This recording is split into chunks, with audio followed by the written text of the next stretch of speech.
Intérieur. Intérieur. Intérieur. Intérieur. Intérieur. Intérieur. Intérieur.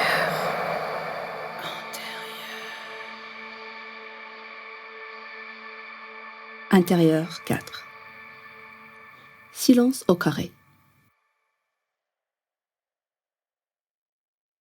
Tout le monde pense que je suis débile. Pour eux, ne pas parler, t'égale ne pas penser. Mais l'équation est fausse, absurde. J'aime le silence.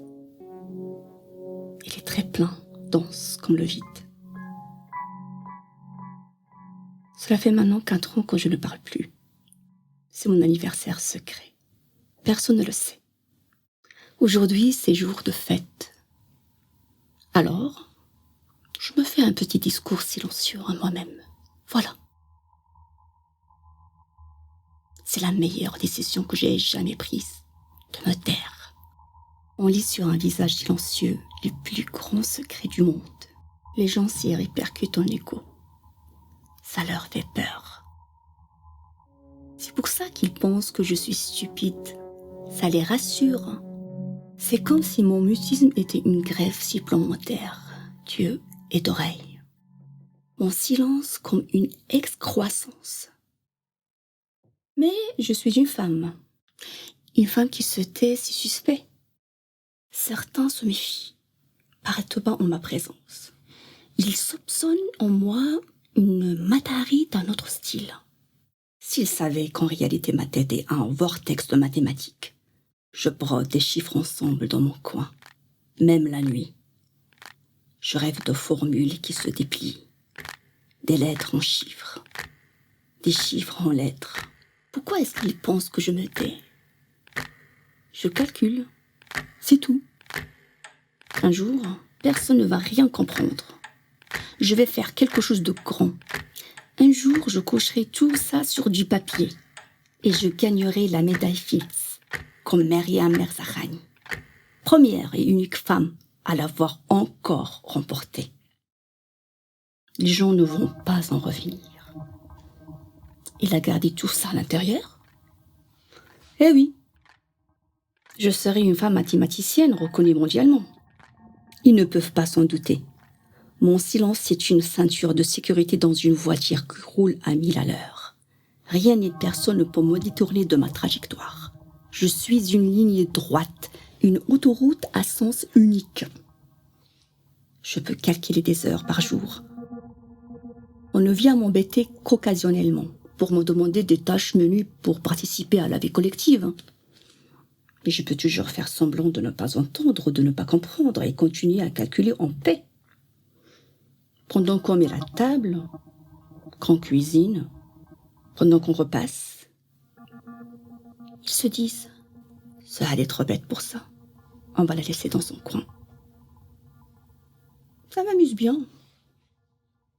Et non, Sohad n'est pas débile.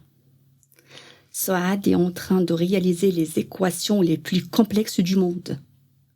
J'ai des résultats scolaires exemplaires. Mais personne ne le remarque à la maison. Il préfère m'amener à 2 psychologues ou psychiatres. Rien à y faire. Je n'ouvre pas la bouche. Pas même pour un bonjour. Je les laisse me regarder, me parler, me proposer des activités. Et en arrière-plan, les chiffres, les lettres et les signes continuent à passer. C'est devenu une obsession, une sorte de boulimie mathématique. Je vais postuler pour les plus grandes écoles. Je vais être acceptée. Ou peut-être pas. Peut-être que je vais faire profil bas un peu plus longtemps. N'éveiller sur moi aucun soupçon. Prendre des cours à distance. Acheter des manuels. Lire les plus grands livres, les plus grands mathématiciens et mathématiciennes. Et en plus, je n'écris rien. Je n'ai pas besoin d'écrire.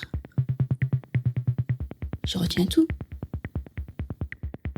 Personne ne pourra me voler une découverte. j'ai remarqué que dans le monde académique, il règne une grande concurrence. La course au prestige. Certains volent les découvertes des autres. Des apprentis, des étudiants, des collaborateurs, tous. Des marches sur lesquelles monter pour arriver plus vite sur le haut du podium. Surtout si ce sont des femmes. Pourquoi se priver, n'est-ce pas? À la limite, on peut se marier avec un chercheur de renom et rester connu dans l'histoire comme la femme de. C'est un moyen de survie comme un autre. Je préfère le silence. Aucun risque. Je suis seule avec moi-même. J'ai examiné la question sous plusieurs angles. Si un jour je veux me remettre à parler, il faut soit A. Que j'ai déjà déposé et breveté au minimum une grande découverte qui m'assurera ma propriété intellectuelle et une reconnaissance en tant que grande mathématicienne. Mais un pourcentage d'indéterminé reste à prendre en compte. Car si par la suite, je me lie d'amitié ou d'amour à un homme, rien ne me garantit qu'on ne remettra pas en question la jeunesse de mon raisonnement. Soit B. Que je me lie d'amitié ou d'amour avec une personne de genre libre, mais qui reste complètement extérieure à la sphère mathématique. Possibilité à prendre en compte, mais stimulation cérébrale globalement inférieure ou égale à 0. Soit C. Que je me lie d'amitié ou d'amour avec une mathématicienne. Car pour la société, 0 plus 0 égale 0. Aucune valeur ajoutée, aucun risque. Personne ne pourra croire que ma découverte vient d'une autre femme. Avec cette option, bonus, il y a possibilité de devenir les Bonnie and Clyde des mathématiques. Mieux, les Bonnie and Bonnie des mathématiques. Braquer l'académie, s'associer pour imposer la logique implacable de 2 lesbiennes. Faire le plus grand hold-up d'équations, rappeler tous les prix, se lancer dans une cabale, une course à la formule. Voilà.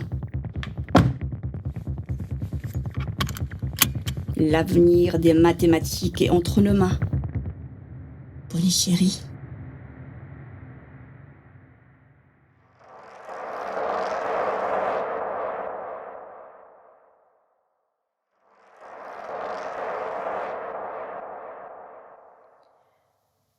Vous venez d'écouter Intérieur de Mélissa Bertrand.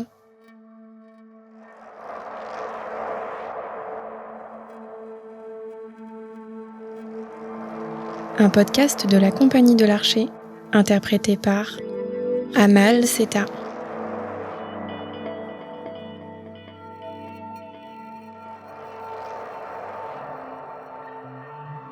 Création sonore de Joanne Tauvron.